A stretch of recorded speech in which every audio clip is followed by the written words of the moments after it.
क्या है, यहाँ डाउन गिराना है, यहाँ लाइट है, तो क्या करें, ऊपर ही से रख के इसको पहले लेवल लेके इसको काट ले पाएँ। बाद में पाइप काटने में दिक्कत होता है, इसलिए पहले इसे पाइप काट के उसके बाद इसके अंदर डाल दें।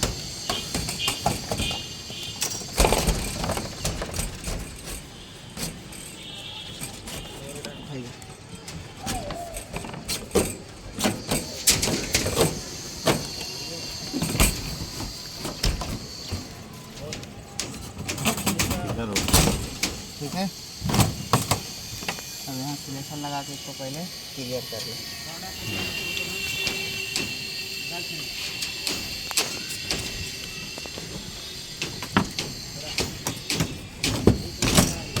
चलिए रखिए सीधा।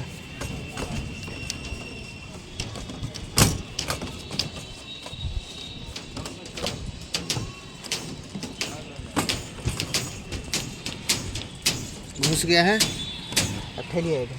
छोटा कैसे हो रहा है, चलिए इधर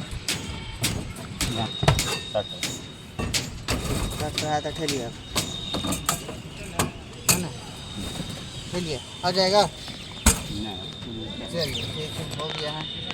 ऐसे करने से आराम से चला जाता है। ऐसे क्या है कि अब इसको घुसा दो, फिर यहाँ काटो, घुसाने में फिर दिक्कत होता है। ऐसे क्या है, एक बार नाप के काटिए, उसके बाद डाल दीजिए, क्लियर हो जाएगा।